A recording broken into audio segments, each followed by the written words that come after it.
Cécile, merci d'être avec nous. Bah, avec plaisir. C'est trop chouette. Merci à tout le monde d'être ici ce soir. Effectivement, pour la parution de 2 livres, un roman en poche, La langue des choses cachées. C'est une parution en poche récente à l'Iconoclaste. Et ce livre, Retrouver la douceur, qui est un recueil de poèmes au Castor Astral. Salut Cécile, c'est moi qui commence. Alors, comment aimes-tu te présenter ? Alors, ça dépend si c'est dans la vraie vie ou sur Tinder, déjà. Mais je ne vais pas sur Tinder, car je suis mariée et que cet entretien est enregistré. Non, comment j'aime me présenter ? J'aime dire que je suis née à Clermont-Ferrand, que j'ai toujours aimé qu'on me lise des histoires. Et comme j'ai adoré qu'on me lise des histoires, j'ai commencé à en écrire.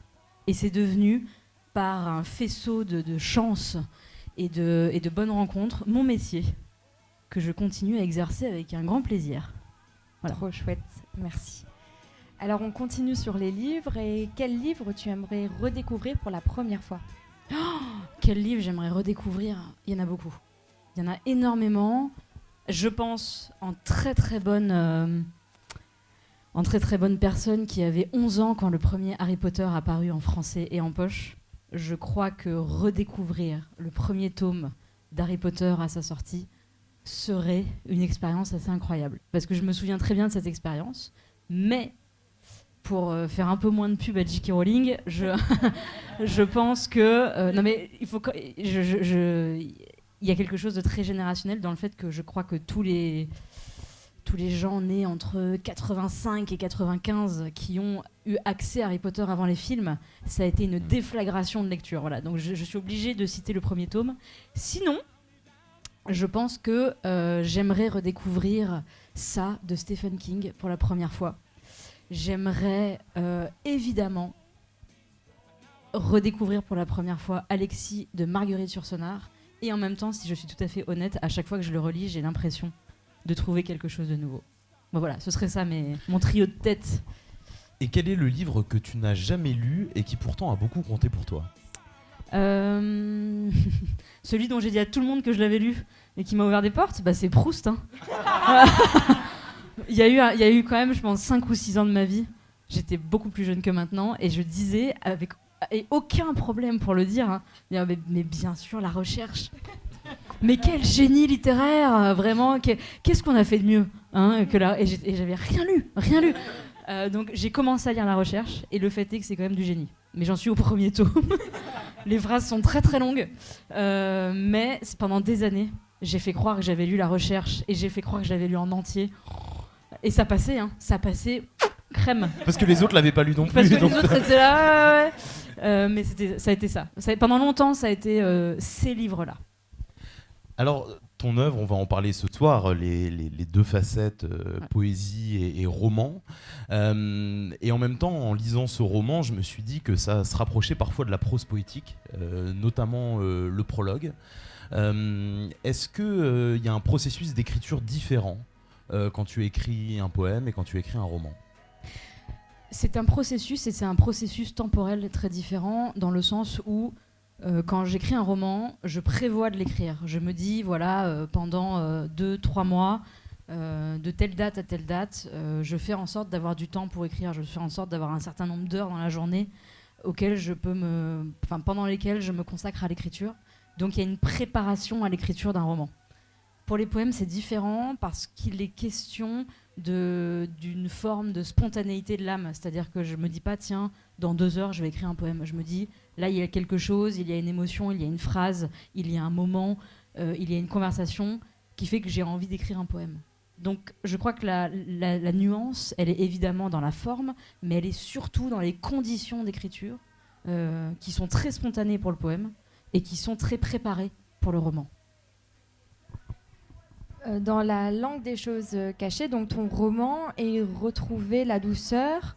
Quand tu écris ces 2 livres-là, comment tu arrives à retrouver les deux facettes, par exemple, de ta personnalité, et comment ces 2 romans-là peuvent se répondre et devenir complémentaires ? Je crois que La langue des choses cachées, j'adore dire cette phrase, c'est vraiment un tournant dans ma carrière.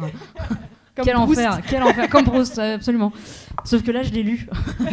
Mais ce qui s'est passé, c'est qu'au moment de l'écriture de La langue des choses cachées, je me suis dit, cette écriture qui venait après l'apparition de Seul en sa demeure, qui était le roman précédent, donc 2 ans après, je me suis mise à l'écriture de celui-ci, et je me suis dit, t'es en train d'arriver à un moment à la fois d'écriture, de présence éditoriale, où il va falloir repenser ta manière justement de faire, une trajectoire pour la poésie et une autre pour le roman.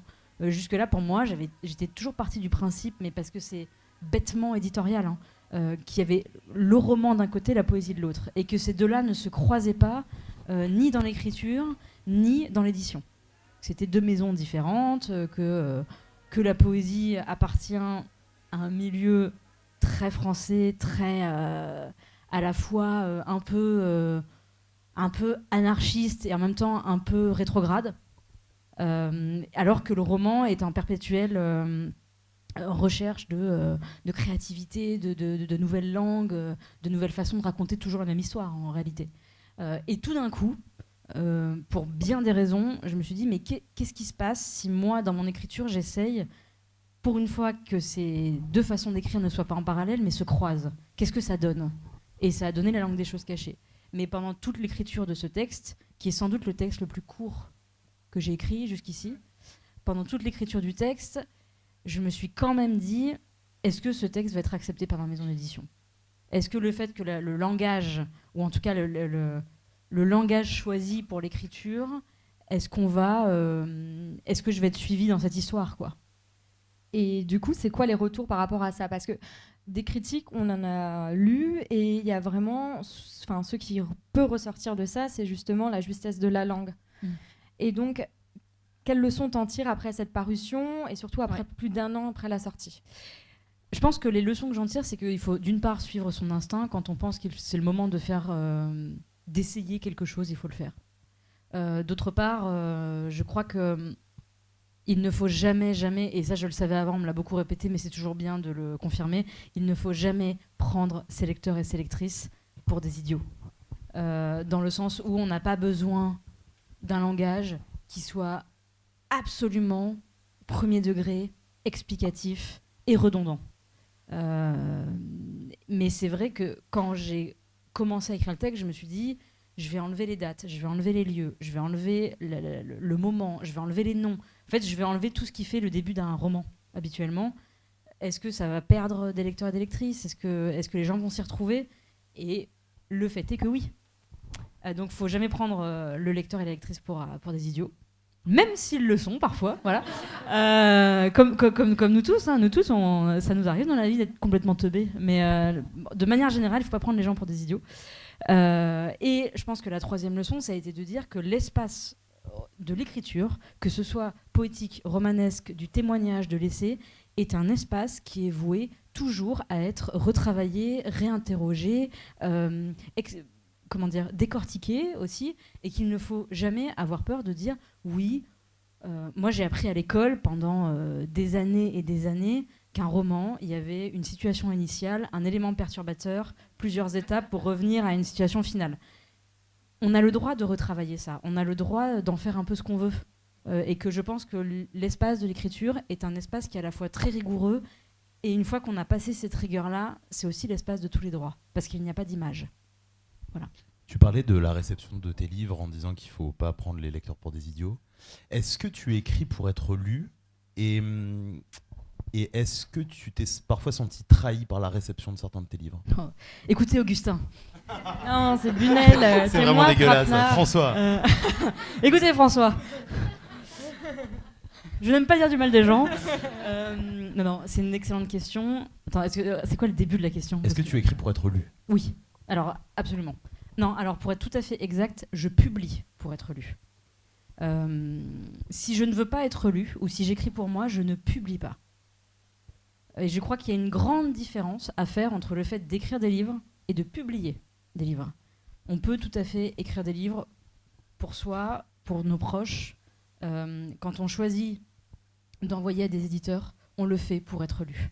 On le fait pour dire, pour révéler, pour raconter, mais c'est à viser d'un public. Ça, c'est certain. Enfin, dans mon cas, hein. Et ça a toujours été le cas. J'ai pas tenu de journaux intimes, je n'ai pas... Il y a des choses qui n'ont pas été publiées. Il y a des... Comment dire, j'ai peut-être 2 romans qui sont dans mes tiroirs, qui ont été refusés. Mais même ceux-là, j'ai proposé à mon éditeur et à mon éditrice, donc ça veut dire que je voulais que ce soit lu. Et ensuite, est-ce que je me suis sentie trahie par la réception ? Ouais. Alors je pense que l'endroit où je me suis sentie à un moment donné très ponctuel trahie, ce n'était pas pour les romans, c'était pour le premier recueil de poèmes qui s'appelait Les Ronces, parce que ça a été un moment très particulier pour moi, dans le sens où d'un côté il a été lu, beaucoup lu, et il est actuellement travaillé à l'école, ce qui est vraiment une grande fierté pour moi. Et je suis vraiment désolée pour les élèves. Mais quand il est sorti, il y a eu pendant 2-3 mois une vague de harcèlement sur le sujet. Ça, c'est un peu drôle aussi. Il y a vraiment qu'en France qu'on harcèle. Du harcèlement sur la poésie. Sur la poésie, ouais, c'est fou. Parce que c'est très niche. Voilà. Et c'est vrai que moi, j'étais tellement heureuse de publier ce recueil. Et il y a eu 3 mois où je me sentais un peu trahie, dans le sens où c'était une grande joie pour moi. Et cette joie a été un petit peu abîmée par des retours qui étaient vraiment très violents. Mais ça a duré 3 mois. Et après, ça allait mieux. Mais pour les romans, non, je me suis jamais sentie trahie, dans le sens où je crois que j'ai eu la chance d'avoir une éditrice très tôt qui m'a expliqué une chose qui est fondamentale, c'est qu'à partir du moment où on choisit de faire lire une histoire, que ce soit une personne ou 1 million de personnes, elle ne nous appartient plus. Et je crois que cette leçon-là, parmi toutes les leçons que j'ai pu recevoir du monde de l'édition, a été apprise très rapidement et retenue tout au long de ce début de ce qu'on pourrait appeler une carrière. On va rentrer justement dans la langue des choses cachées avant d'aller vers les poèmes. Est-ce que je peux te demander de lire les 4 premières pages du prologue pour qu'on entende la langue? En fait, je lui ai dit qu'elle allait pas lire. Donc là, il faut qu'on meuble. Bienvenue au beau jour. Ça m'a pris comme ça. Car c'est ainsi que les hommes naissent, vivent et disparaissent, en prenant avec les cieux de funestes engagements. Leurs mains caressent et déchirent et rendent la peau si douce qu'on y plonge facilement des lances et des épées. Rien ne les effraie sinon leur propre mort. Leurs doigts sont plus courts que ceux des grands singes et leurs ongles moins tranchants que ceux des petits chiens. Pourtant, ils avilissent bêtes et prairies. Ils prennent les rivières, les arbres et les ruines du vieux monde. Ils prennent, avec une avidité de nouveau-né et une violence de dieu malade. Ils posent les yeux sur un carré d'ombre, et par ce regard, l'ombre leur appartient, et le soleil leur doit sa lumière et sa chaleur.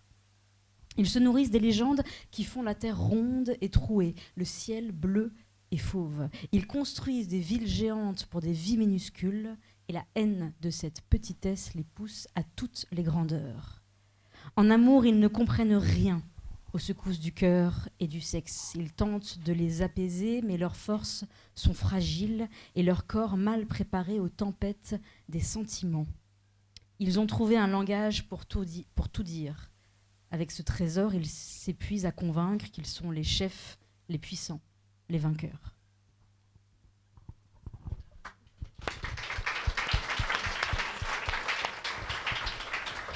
Alors, la langue des choses cachées, sans tout dévoiler de l'intrigue, c'est l'histoire d'une mère qui a légué son don de guérisseuse à son fils. Et son fils, pour la première fois, part seul parce qu'il est appelé en mission dans un village, le fond du Puy, où un petit garçon est malade. C'est le petit garçon d'un homme violent, alcoolique, sur lequel il y a plusieurs chapitres qui sont consacrés. Et puis, bien entendu, mais on va en parler, il y a des secrets, des non-dits qui apparaissent. Tu parlais tout à l'heure du fait que c'était un roman sans vraiment de repères spatio-temporels. On ne sait pas vraiment où ça se passe, on ne sait pas à quelle période ça se passe, les personnages n'ont pas de prénom. Ça m'a rappelé un peu la forme du conte. Est-ce que tu es d'accord avec ce parallèle ? Oui, je suis d'accord. Je bloque ces paroles. Non, mais et surtout. Pourquoi tu as fait ce choix ? Pourquoi j'ai fait ce choix ? Parce que la deuxième leçon que j'ai apprise très tôt et qui, alors pour le coup, qui est resté en tête et qui m'est trop resté en tête parce que ça devient une sorte de phrase qui précède l'écriture de tous les textes, que ce soit des textes poétiques ou des textes romanesques. C'est en France, il y a chaque année environ 3000 romans qui paraissent, des nouveautés de langue française et de langue étrangère. Sur ces 3000 romans, on sait que 10 ans plus tard, au mieux, on se souvient de 3 d'entre eux. Donc moi, quand je suis arrivée en édition, on me dit ça, et on me dit donc, si vous écrivez un roman, gardez ça en tête, et veillez à ce que ce soit vraiment très bien écrit, et veillez à ce que ce soit ringard le plus tard possible. Excellente leçon d'écriture. Petite pression, petit coup de pression, mais... Et je crois qu'au moment de l'écriture de ce texte, comme je savais que j'allais croiser ces formes d'écriture, je me suis aussi dit, et complètement dans le parallèle de cette phrase, quoi, de cette leçon, je me suis dit, qu'est-ce que je peux faire pour que cette histoire soit impossible à placer et à emprisonner dans une géographie et dans une frise temporelle. Et c'était assez simple, la réponse était simple, c'était enlever les dates et enlever ce qui pourrait s'apparenter à une géographie précise. Et là-dedans, je me suis dit, ok, donc si j'enlève ça, qu'est-ce que je peux enlever ensuite pour ne garder que de l'os, comme on dit en Auvergne, et la peau. Et en fait, j'ai enlevé les noms de famille, les prénoms, et vraiment, je me souviens de ce moment où je me disais, en fait, il faut faire de la place, quoi. Il faut enlever les gros meubles. Et s'il n'y a plus les gros meubles, qu'est-ce qui va rester au milieu de la pièce ? Et donc l'œil va aller sur ce qui reste au milieu de la pièce. J'ai vraiment pensé ça comme un grand ménage de printemps dans la manière d'écrire. Ce qui lie notamment tous les personnages du livre, c'est des secrets. Et ces secrets sont dans le village, on apprend à les découvrir au fur et à mesure. D'ailleurs, c'est ceux qui fondent l'intrigue. En quoi les silences sont parfois plus éloquents que les mots ? Alors, j'aime que tu utilises le mot de secret parce que le principe d'un secret, c'est qu'il va être révélé. Non, mais c'est le mot qui porte ça. Et il y a quelque chose, moi, qui me passionne en littérature et dans la vie, c'est combien de temps peut tenir un secret avant d'être révélé. Et je pense que les silences sont plus éloquents parce qu'on sait très bien qu'un silence, c'est une réponse qui a beaucoup plus de force que n'importe quelle parole. Et que vous tous et toutes ici réunis, vous avez sans doute déjà eu des conversations pas simples dans votre vie avec des gens proches ou éloignés, et parfois certains silences qui furent des réponses à vos questions en disaient sans doute plus que des très très longs discours. Et moi je crois beaucoup à ça, qu'il faut regarder et entendre ce qui ne se dit pas justement. Et la langue des choses cachées, si je devais la décrire, ce serait évidemment la langue du silence. C'est-à-dire qu'est-ce qu'on vient débusquer, démasquer, déterrer dans ce silence qui est une réponse. Et ça, je l'ai appris parce que moi, j'ai beaucoup aimé ma grand-mère. Vraiment, j'ai adoré ma grand-mère. Elle était super, ma grand-mère. Et il se trouve que c'était pas quelqu'un qui parlait énormément. C'était plutôt taiseux. Mais pas taiseux méchant, juste taiseux. Voilà. Et vraiment, c'était un plaisir de l'avoir au téléphone. Parce que les gens qui parlent pas au téléphone quand on les appelle, grand plaisir, voilà. Mais je me souviens très bien d'avoir eu des moments où je passais beaucoup de temps avec elle, où, quand je posais des questions, je me souviens du poids de ces silences et de la résonance de certains silences à mes questions. Et je savais très bien que si j'avais, sur des questions importantes, des silences, c'est qu'ils étaient beaucoup plus lourds, beaucoup plus importants et beaucoup plus dissibles que n'importe quel langage, en fait. Et donc je crois que pour moi il y a quelque chose de très important à entendre dans ce moment où on a l'impression que rien n'est dit, et en fait ce n'est pas le cas. Le silence, c'est le moment où le langage quotidien, le langage social n'est plus capable d'exercer sa puissance. Donc c'est autre chose qui prend le relais, et la question c'est qu'est-ce que c'est que cette autre chose, et comment on le voit, comment on l'imagine et comment on s'en sert. Est-ce que tu as fait une psychanalyse ? Il se trouve que ma femme est thérapeute. Ça répond à ta question. Tous les jours. Non, j'ai pas fait de psychanalyse parce que j'ai peur. Alors attention, réponse d'écrivain, d'autrice. J'ai peur, si je fais une psychanalyse, j'ai peur de plus pouvoir écrire après.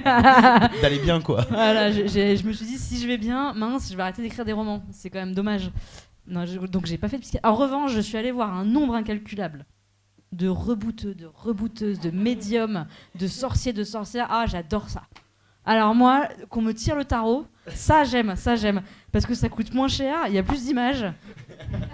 Et au moins, on te dit des trucs pour l'avenir et pas sur le passé. Parce que quand même, la psychanalyse, ce truc sur le passé, très tourné sur le passé, parce que je sais que mes parents, c'est compliqué. Qui ne sait pas? Attendez, qui ici se dit, franchement, la parentalité, facile? Personne. Si quelqu'un veut lever la main, c'est le moment, vraiment. Ok, ça, je sais que c'est compliqué. Mais quelqu'un qui vous dit, attends, dans les 2 ans, il va se passer ça, là, moi, je veux bien lui filer 80 balles. Et me faire rembourser si ça n'arrive pas d'ailleurs. Mais ça, moi j'aime bien ça. Moi je suis plus dans l'alternative. Moi les gens qui accouchent à la maison, qui se soignent avec des huiles essentielles et qui vont voir des reboots, tout ça c'est ma cam. Mais je te dis ça parce que c'est vrai que c'est un livre de rebouteux. Bah Mais oui, c'est aussi un livre de psychanalyste parce que au fond, il y a cette question dont tu parlais en réponse à la question de Margot sur comment la parole peut libérer des traumatismes. Mais une des questions du livre, c'est pourquoi est-ce qu'on reste à l'endroit de ses souffrances? Et c'est la question. Absolument. De la psychanalyse. Et blague à part sur ce que je viens de dire, nous devrions toutes et tous aller voir des rebouteux, c'est clair, mais aussi aller en thérapie. Chez sa femme. Ivry-sur-Seine, 94 200. Non, mais ouais, pourquoi pas, hein. Elle est super, hein, elle est au top. Mais ce que je veux dire, c'est qu'en vrai, je crois très sincèrement que dans la vie, il y a des moments où, quand on a la possibilité de vivre dans les sociétés dans lesquelles on vit, d'avoir des espaces où on peut parler, c'est une très très très grande chance. Voilà, je mets ça sur la table, vous en faites ce que vous voulez. Mais à certains moments dans la vie, pour certains c'est dans l'enfance, d'autres c'est plus tard, ça dépend. Voilà. Et après, sur la question du poids de ce qui est dit et de ce qui n'est pas dit, ça je crois que c'est vraiment le ciment du texte. Mais il me semble aussi que dans ce texte, il y a une phrase sous-jacente qui dit « Dans ce village, tout le monde sait ce qui s'est passé, ce qui est en train de se passer, ce qui potentiellement va se produire. » La seule personne qui ne sait pas tout, c'est celui qui arrive. C'est l'étranger, et encore, il a accès à certaines informations. Donc je crois à la fois que c'est un livre qui explique, qui essaye de montrer les dégâts que peuvent faire des événements qui ne sont pas nommés, et en même temps, il se trouve que tout le monde est au courant de ces événements. Donc pour que tout le monde soit au courant, il faut bien qu'ils aient été dits. S'ils n'ont pas été dits, ça veut dire que tout le monde les a vécus. Si tout le monde les a vécus, ça s'appelle un traumatisme culturel. Et alors, la question, c'est qu'est-ce qui s'est passé? Est-ce que tout le monde, toutes les femmes, tous les hommes ont vécu, ont subi, ont fait subir la même chose? Ou est-ce que finalement, il y a eu un langage, il y a eu un secret, pour reprendre ce terme-là, il y a eu un silence un peu lourd à une question posée, et ce silence, cette réponse, ce langage a irrigué le village, mais de manière totalement souterraine.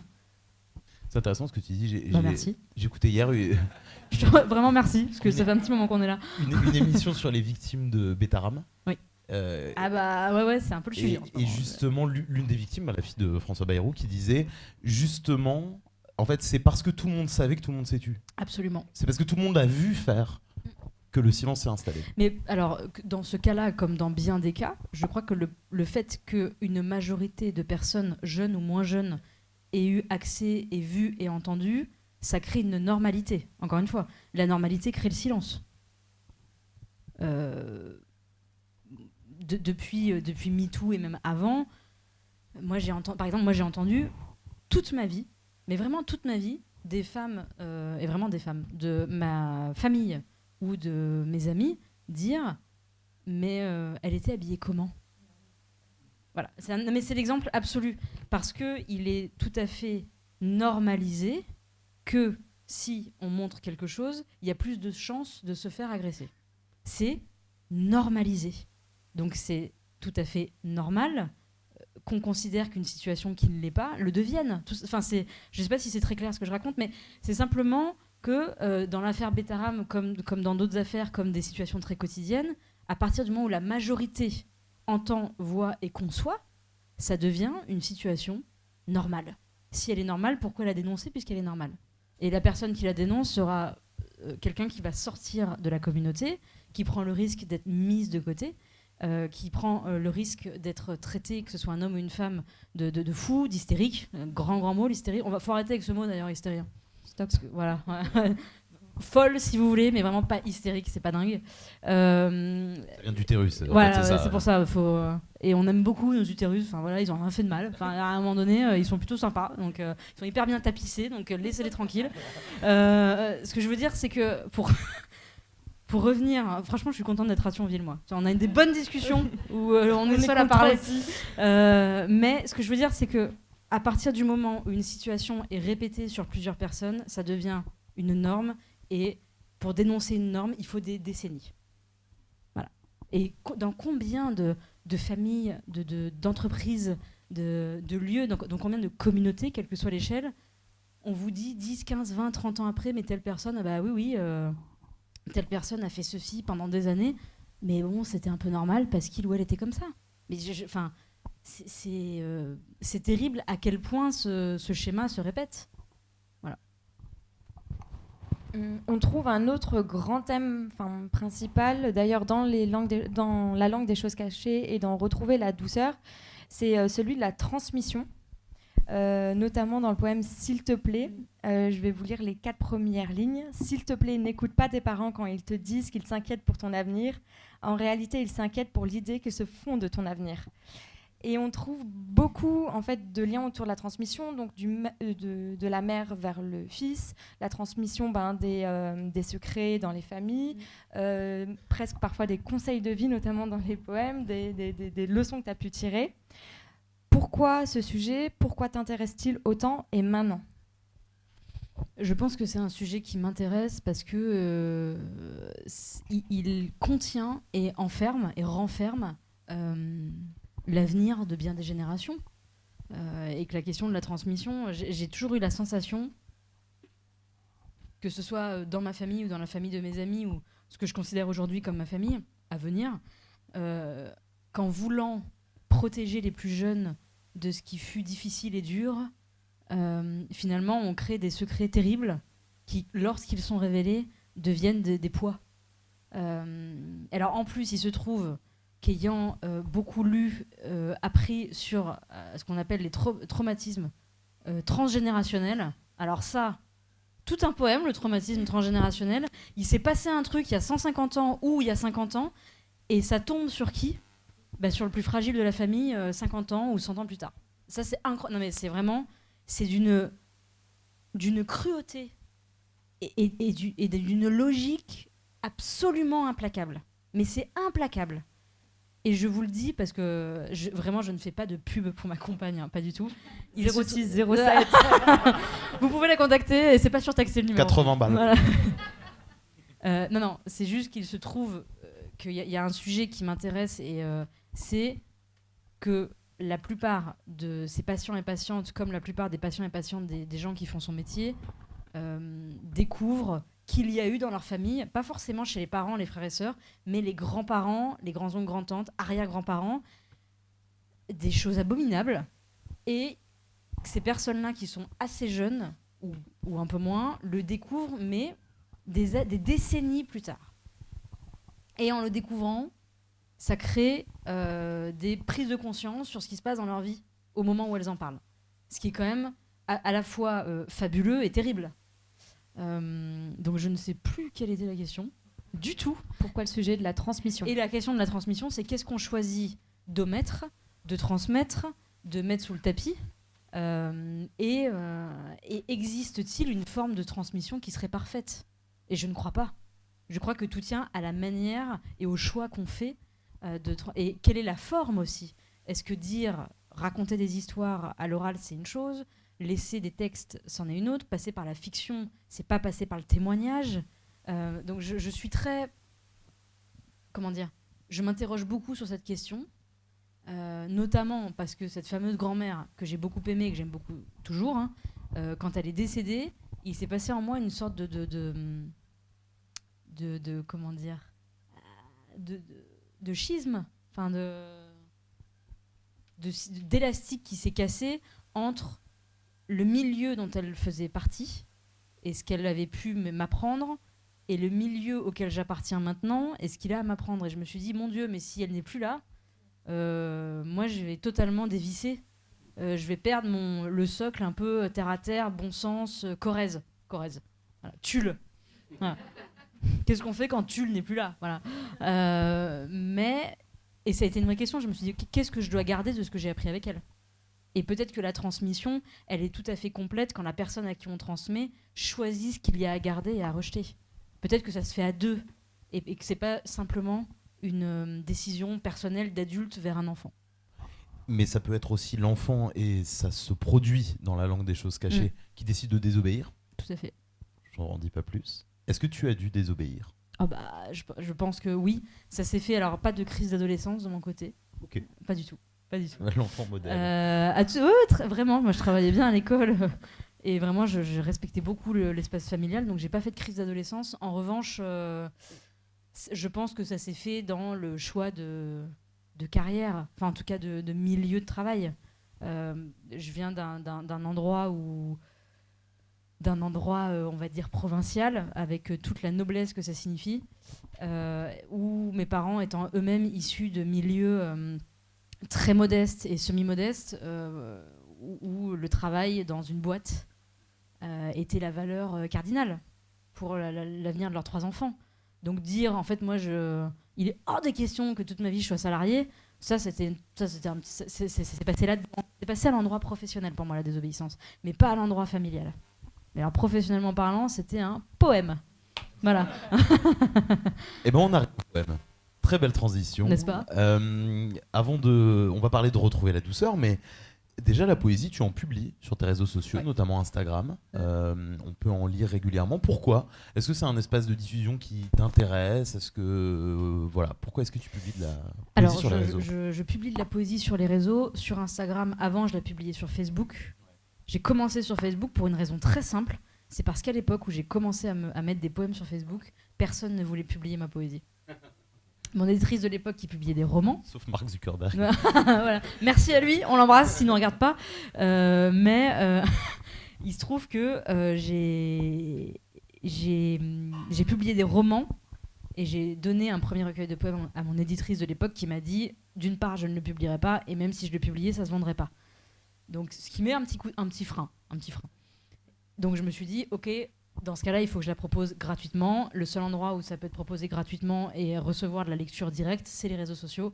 À l'époque, à la vieille époque, c'était Facebook. Donc j'ai mis pendant 8 ans ces poèmes sur Facebook qui ont reçu des commentaires, des lecteurs. Et au bout de 8 ans, il y a un éditeur qui a dit « Moi, ça m'intéresse et je prends ». Donc en fait, elle est née sur les réseaux sociaux. Donc ça me paraît assez logique et dans la continuité aussi de remerciements aux gens qui, depuis le début, suivent, de continuer à la publier. Alors, encore une fois, j'ai arrêté Facebook il y a très peu de temps, donc maintenant c'est sur Instagram. Je préfère ce format-là, mais je crois que ça a tellement été une sorte de coup du sort qu'elle soit publiée en papier que son endroit principal, ça reste en ligne. Et que ce serait dommage de moi de me priver de cette façon-là de travailler et d'arrêter un compte en ligne qui propose ça gratuitement. Parce qu'il y a quand même un enjeu aussi financier, social, énorme actuellement. On ne peut pas passer au-dessus ou en dessous de cet enjeu. Donc je me dis que c'est quand même bien qu'il y ait un endroit où on puisse gratuitement accéder à de l'écriture. Voilà. Et donc ça rejoint ce que tu disais au début de la rencontre sur le fait que tu écris pour être lu. Toujours. Et donc les réseaux sociaux ont été ton premier vecteur. Ouais. Alors, c'est pas les réseaux sociaux le premier vecteur. Le premier vecteur, ça a été les romans publiés. Okay. Ensuite, les réseaux sociaux, où j'ai mis de la poésie. Et ensuite, réseaux sociaux plus livres papier. Mais c'est vrai que comme vraiment pour les poèmes, alors le milieu, la façon de proposer des poèmes, de les faire lire, de les faire entendre, est éternellement changeant, ce qui est passionnant. Mais il y a vraiment eu, notamment au moment du confinement, une sorte de lectorat qui s'est amplifié sur les poèmes, ce que je trouve génial, et qui n'a pas désamplifié après. Donc je crois que je mets mes poèmes en ligne, ça me permet de voir à quel point ils peuvent ou pas toucher les gens, quels sont les commentaires dessus. Pour moi, c'est beaucoup plus simple c'est d'une simplicité folle. Une liberté. Et une liberté assez dingue, ouais, tout à fait. Du coup, maintenant, on va aller vers retrouver la douceur. Ouais. Quand on lit le titre, donc retrouver la douceur, ça sous-entend une forme de quête. Pour toi, tout simplement, c'est quoi la douceur ? La douceur, c'est une excellente question, ça. Merci François. Je t'ai dit que j'étais très simple. Augustin et c'est François. C'était le débat qu'on avait avant de commencer. Oui. C'était qui préférez-vous ? Voilà. On fera un vote après, on séparera le public. Exactement. Qu'est-ce que c'est que la douceur ? Je pense qu'aujourd'hui, mais je pourrais avoir une réponse différente dans 10 ans. Et peut-être que 10 ans avant, j'aurai une autre réponse. Mais je crois que c'est le sentiment d'être en sécurité et à l'intérieur de cette sécurité de pouvoir faire ce que je veux. C'est beaucoup. Hein. Mais d'être entouré d'êtres vivants ou pas qui sont capables de faire rempart et aussi de faire création. Voilà. Et est-ce que ça serait pas la nature un peu pour toi ? Parce qu'on retrouve dans beaucoup dans le roman La langue des choses cachées. D'ailleurs, les quasi seules, on va dire, descriptions qu'on retrouve, c'est celles de la nature, qui permettent un peu de nous créer un imaginaire en tant que lecteur. Et on retrouve également dans nombreux de tes poèmes de la métaphore, des comparaisons à la nature. Et alors ça, c'est intéressant parce qu'il se trouve que, ayant grandi dans un village où je ne vis plus, mais ayant grandi dans ce village pendant 18 ans et ayant passé, même pendant ces 18 ans, toutes les vacances dans les lieux très ruraux, notamment de mes grands-parents, et aujourd'hui passant la moitié du temps entre Ivry-sur-Seine et des lieux beaucoup plus petits qu'Ivry-sur-Seine, je me rends compte pour moi, quelque chose s'est construit au fil de mon enfance, de mon adolescence et de ma vie d'adulte, et qui est peut-être un peu bête, mais c'est comme ça que c'est ressenti. C'est l'idée que la campagne n'est pas un lieu, pour moi, de danger. Je sais qu'il y en a. Je veux dire, à aucun moment, je dis que c'est un endroit rêvé. Simplement, en tant que personne, je n'ai jamais été en danger, ni dans mon village d'enfance, ni dans les lieux où j'ai pu être. Jamais, jamais, jamais. Ce qui n'a pas empêché d'autres adolescents de mon âge, à qui il arrive des choses atroces, hein, bien sûr. Et en revanche, quand je prends le métro, non mais parce que c'est pas mon habitude, moi j'ai commencé à prendre le métro, régulièrement entre 25 et 30 ans. Et tout d'un coup, je me retrouvais dans un endroit qui était fermé, qui était souterrain, avec plein de gens, et je me disais, si quelque chose doit m'arriver, c'est là que ça va m'arriver. Ça ne m'est jamais arrivé, il m'est jamais arrivé dans le métro. En revanche, mon sentiment d'insécurité, il est présent en ville, il n'est jamais présent à la campagne. Vous me foutez en forêt pendant la nuit, il n'y a aucun problème. Je ne crains pas. J'ai pas de crainte de l'ours. Alors l'ours en Auvergne, il n'est pas encore arrivé, mais on l'attend avec grand plaisir. Mais non, mais j'ai pas de crainte d'être attaqué par des animaux. J'ai pas de crainte d'être attaqué par le fou furieux du coin qui viendrait avec une hache. J'ai pas ces craintes-là. En revanche, j'ai des craintes en ville qui sont dues à des constructions personnelles, de lieux, oui, je pense d'adolescence. Je préfère conduire en pleine campagne que conduire sur le périph', mais ça me paraît évident. Voilà. Alors que pourtant, Dieu sait si j'ai pris des routes de campagne un peu tard, où on sent que c'est la voiture qui connaît le chemin quand même. Et oui, je crois qu'il y a beaucoup plus d'accidents à la campagne qu'en ville d'ailleurs, en voiture. Mais oui, je pense que l'espace, ce que je vais appeler de manière très générale, l'espace naturel est pour moi un lieu de calme, d'abandon, et les problèmes qui sont dans ce lieu, je sais faire avec. Je sais pas les gérer, mais vivre avec eux. En ville, je ne sais pas encore le faire. Et tu ne sais pas encore placer une histoire ou un poème dans la ville ? Jamais.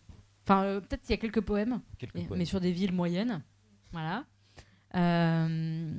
Et c'est vrai que pour l'instant, ce qui ne m'empêche pas d'aimer passer du temps en ville, de visiter des choses, de rencontrer des gens, mais je pense qu'il y a un rythme qui n'est pas le mien. J'ai pas ce rythme-là.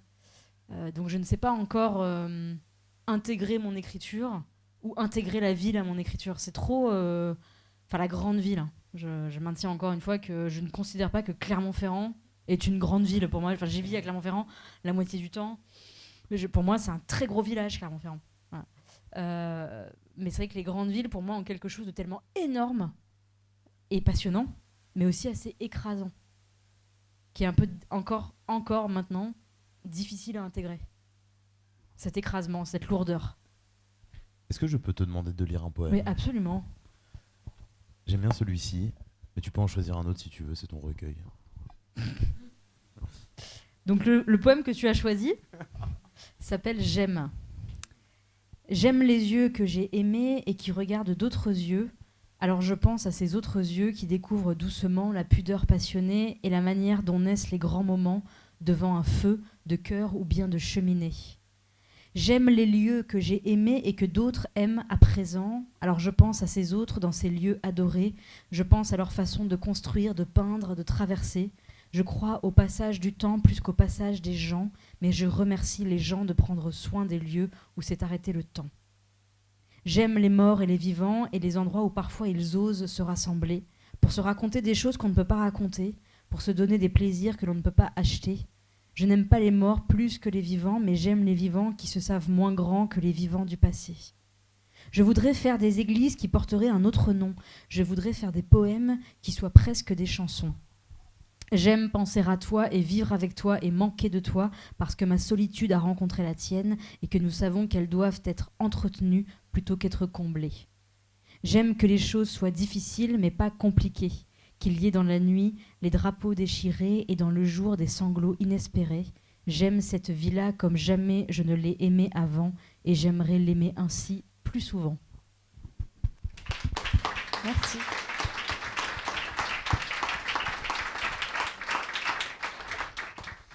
Comment est-ce que tu construis tes paysages? Je sais que tu cours, on peut le dire, Ouais, c'est pas un bien sûr. secret.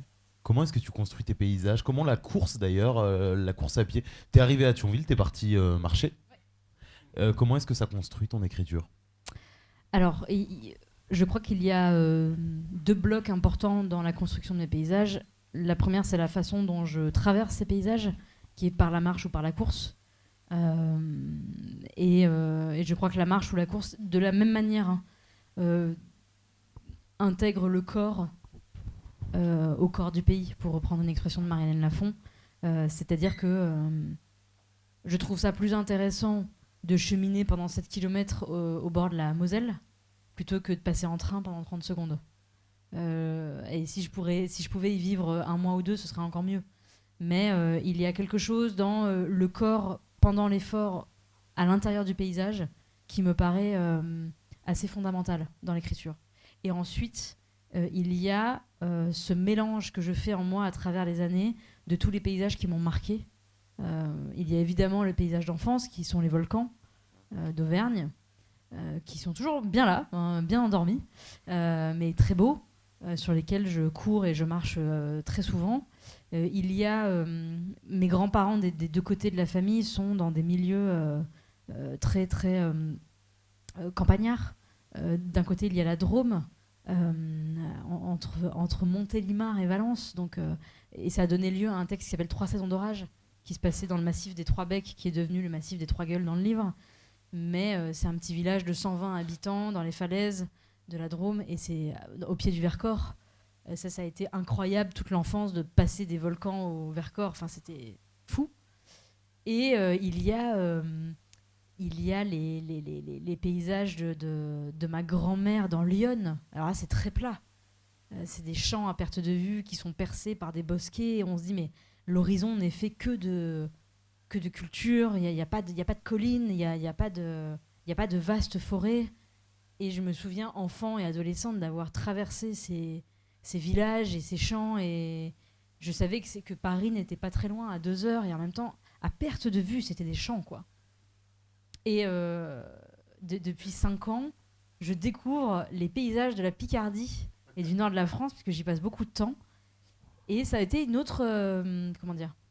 C'est un peu comme si les collines de la Drôme et les champs de Lyon s'étaient mélangés pour donner la Somme.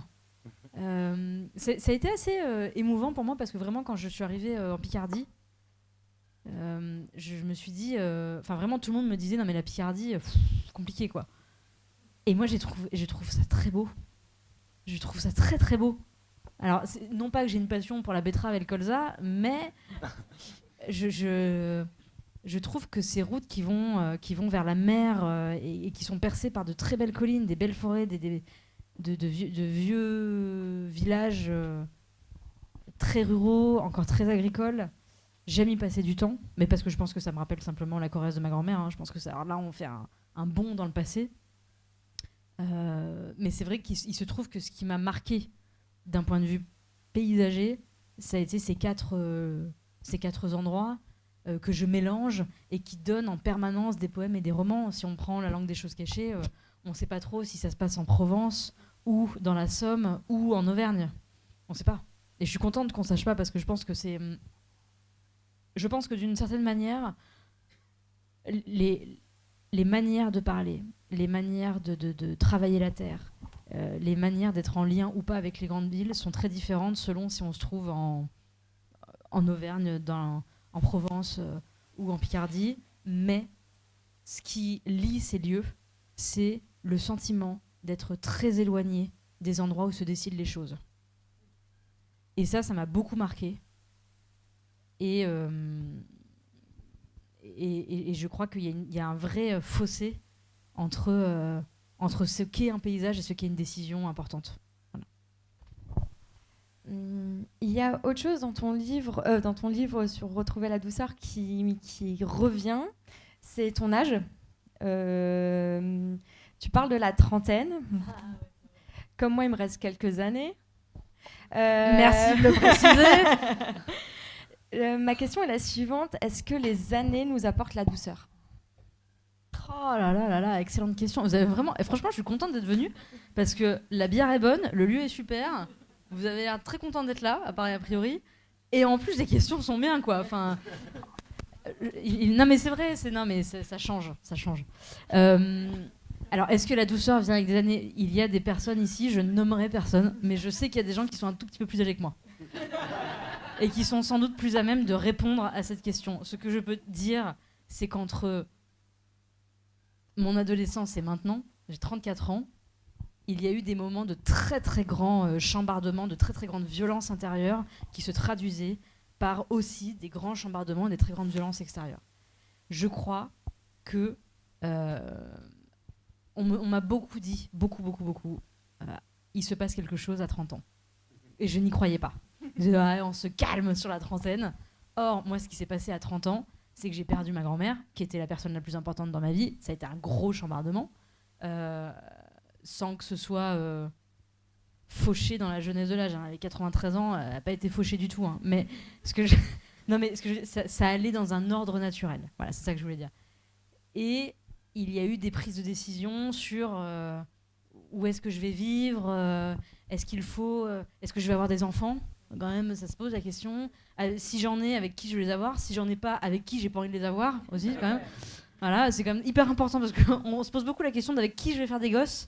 Par contre, avec qui je suis capable de vivre pendant 40 ans sans en avoir, je me rends compte qu'il y a peu de gens qui se posent la question. Donc, il a fallu que je me pose cette question aussi. Est-ce que il se trouve aussi qu'à 30 ans, ça faisait 15 ans que j'étais en édition.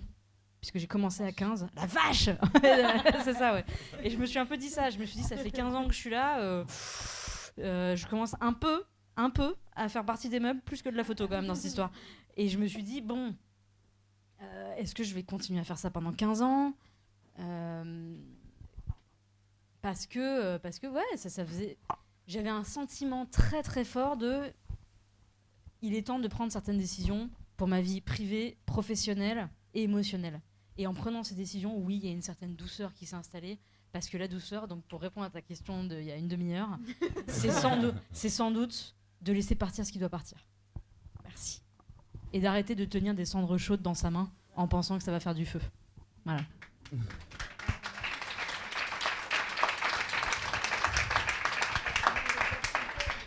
T'as animé pendant... Je tiens à signaler que c'est quand même Christophe André qui a dit cette phrase, c'est pas moi. Et que je la trouve extrêmement intelligente cette phrase, je la trouve très belle. Voilà. Non mais je pense qu'il faut rendre à Christophe ce qui appartient à Christophe, on l'adore. Voilà. Merci pour lui. T'as animé pendant quelques temps sur France Inter une émission qui s'appelait La Source. C'était bien. Hein. C'était vachement bien. Ouais, je suis d'accord. Ouais. Tu vas recommencer ? j'adorerais. Mais les voix de France Inter sont assez sont pénétrables, mais il faut y aller à la lampe torche, quoi. Voilà, c'est ça. Alors que t'as lu Proust. Non, ça va. Alors qu'en plus, j'avais lu Proust. Enfin, le début. Non, mais ce qui s'est passé, c'est... Non, il est possible que dans les mois qui viennent, je reprenne la source, mais pas sur France Inter, plutôt en podcast, d'une certaine manière. Voilà. Pas mal. C'est pas sûr. Je sais pas encore, peut-être. Et donc dans cette émission, pour ceux qui ne la connaîtraient pas, tu allais parler à des écrivains, des artistes, des sources de leur écriture. Et souvent tu allais chez eux. Ouais. Est-ce que rencontrer des écrivains, voir où ils vivent, etc., t'as appris des choses de leur écriture? Oui. Alors oui. Ce qui était incroyable avec cette émission, parce qu'on m'a donné carte blanche, on m'a dit tu fais ce que tu veux, et d'aller chez les écrivains. Alors déjà, il y avait quand même ce truc où je me disais, je vais pouvoir aller chez les gens que j'adore depuis que je suis enfant. Et bah c'est trop bien, c'est trop bien. Enfin voilà, moi je dis voilà, mais telle personne, ça fait mes parents avaient ces livres et je vais voir où est-ce qu'il fait à manger. Enfin c'est incroyable quand même. Enfin moi il y a un truc chez moi moi j'aimais bien quand j'étais petite aller visiter les maisons des écrivains. Trop sympa, trop sympa. Non vraiment j'adore ça. Voilà. C'est super. Mais surtout les pièces où les gens veulent pas aller. Genre moi je suis alors la cuisine, intéressant. Les WC, les WC, la buanderie, il y avait une buanderie, bah voilà. Donc non, ce truc-là était super. Alors soit c'était chez eux, soit c'était des lieux qui étaient choisis par les personnes que j'interviewais, qui étaient importants pour leur écriture. Donc parfois je me retrouvais aussi dans des gares à la campagne et j'ai adoré faire ça. C'était important pour moi d'une part parce que je crois que ça en moi. Là aussi, la trentaine, non mais on y revient, c'est que tout d'un coup, les gens dont j'étais fan comme on est quand on est ado, bah, sont devenus des vrais gens, qui avaient une cuisine, des WC, et qui avaient un vrai problème avec l'aspirateur, visiblement aussi. Je fais, par contre, c'est bien d'écrire des livres, faire le ménage, c'est bien aussi, vraiment, n'hésitez pas. Daniel Pénac va aux toilettes. Ouais, mais assez souvent d'ailleurs. Allez, je vous raconte un truc. Est-ce que c'est enregistré? On peut couper.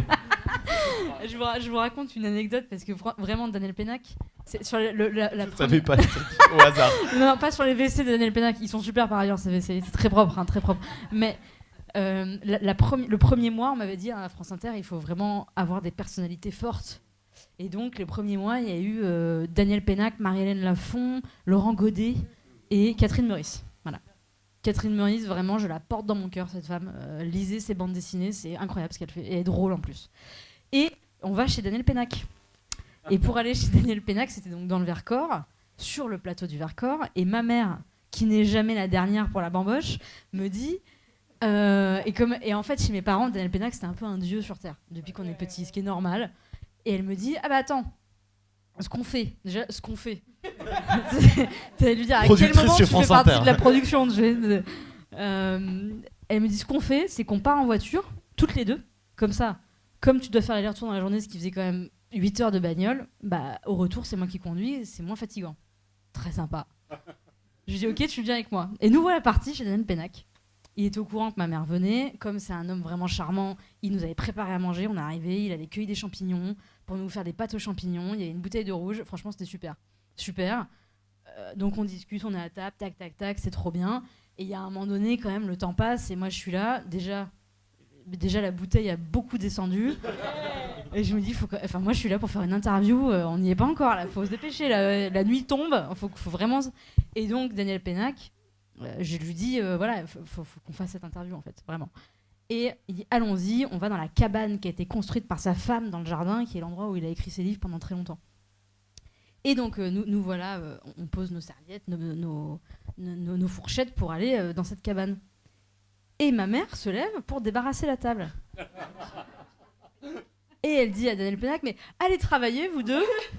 Moi, je fais la vaisselle. Et là, moi déjà, je commence à rire, je lui dis, mais en fait, ce n'est pas ton pote. C'est pas juste, calme-toi. Et Daniel Pénac, qui, encore une fois, homme très charmant, dit, écoutez, madame, vous êtes mes invités. Non, vous n'allez pas faire la vaisselle, je m'en occupe après. Et là, ma mère lui a dit, mais œil dans l'œil, quoi, yeux dans les yeux. Écoutez, Daniel, j'ai fait Cécile, je peux faire la vaisselle.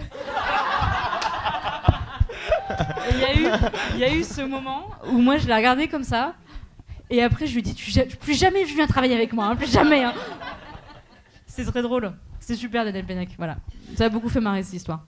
Avant d'arriver on a une petite formule conclusive, mais avant d'y arriver, est-ce que tu es en train d'écrire sur quelque chose? Est-ce que tu peux nous dire? Alors, sur quoi non tu écris? seulement j'étais en train d'écrire, mais j'ai terminé mon roman, qui a été accepté par la maison d'édition, et qui sortira en janvier 2026. Et qui est la suite de La langue des choses cachées, qui se passe au même endroit en tout cas. Donc ce soir, il faut partir avec la langue Le des tome choses 1, cachées. le tome 1 du coup. Le tome 1 de La langue des choses cachées, voilà. Bon, t'es allé chez les auteurs, maintenant nous on va aller dans ta bibliothèque. On t'explique le principe. Vas-y. Ok. On va te dire des mots. Et après ces mots, tu dois répondre par un livre. Ok, vas-y. Ok. On essaye. Si je te dis consoler. Auteur ou livre? Livre. Mémoire d'Adrien, Marguerite Yourcenar. Après, je suis de la vieille école, moi. Moi, quelqu'un qui parle au conditionnel, je peux coucher avec. Non, façon de parler. Un livre pour dire je t'aime. Un livre pour dire je t'aime, donc que potentiellement j'offrirai à la personne que j'aime. C'est ça. ça. Eh bien, j'offrirai, je pense, un recueil de poèmes d'Emily Dickinson. Voilà. Un livre pour rire. Daniel Pénac. Non, mais si, c'est extrêmement drôle. Ouais. La trilogie, enfin, pas la trilogie, maintenant c'est une saga. Malocène, direct. Un livre pour offrir à des gens qu'on n'aime pas. Alors, si j'offre pas beaucoup de choses à des gens que j'aime pas. Mais si je dois leur offrir quelque chose. Un Secret Santa. Un Secret Santa. Et je pense que je mets sans doute les accords Toltec.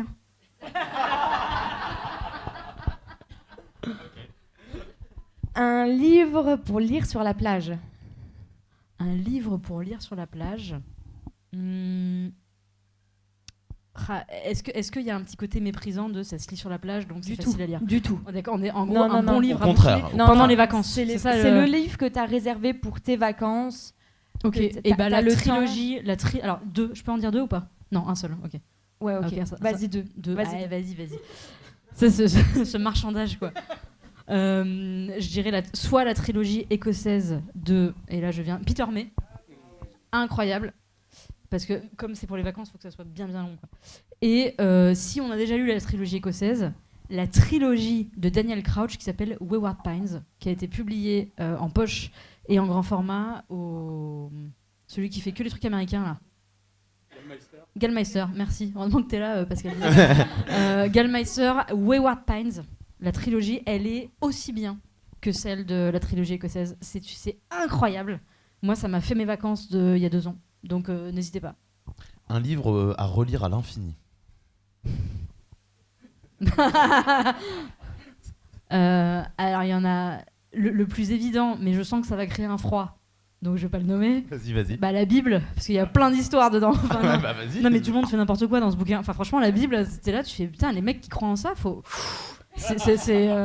Non, mais les gens se coupent la tête, sont dans des baleines. Enfin, c'est quand même Harry Potter en mieux. Enfin, la Bible. Voilà, avec plus de personnages aussi. Mais bon, T'es plutôt Ancien ou Nouveau Testament? Ancien. Ancien. Moi, je fais de vieille école. Vieille école. Avant 95. Moi, je fais le Elle ménage. l'a dit. Je fais le ménage au vinaigre. Donc à partir de là, non, mais donc la Bible pour ceux qui sont à fond, voilà. Mais je ne dis pas qu'il faut être catholique ou chrétien. Juste, il se passe plein de choses dans la Bible qui sont assez folles. Voilà. Permet de dire ça. Et si on n'a pas envie de lire la Bible, On l'a déjà lu. ou qu'on l'a déjà lu plusieurs fois, évidemment. Non, mais le pape est mort. Donc c'est important. J'ai cru que c'était le nom du bouquin. Le pape est mort.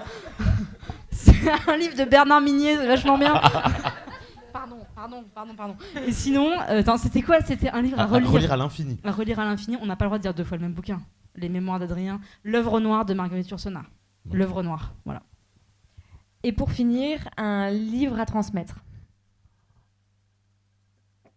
Je ne vais pas dire la Bible. Tu l'as déjà dit. J'ai déjà dit. La langue des Un choses livre... cachées. Non, un livre à transmettre. 80. Excellente question. Il y en a qu'un, un seul. Si le jour de mon enterrement, un seul livre devait être distribué aux gens qui sont là, C'est ça. Ouais. c'est ça, hein, je pense que... si, je sais, Les Vies minuscules de Pierre Michon. Ouais. Et voilà, Pascal il est d'accord. Non, mais Les Vies minuscules de Pierre Michon, meilleur bouquin. Mais Pierre Michon, Voilà, meilleur livre depuis bien des années. Et si il faut une parité concrète, je dirais Les sources de Marie-Hélène Lafon, à mettre au même endroit. Voilà. Merci beaucoup, Merci, Cécile. Cécile.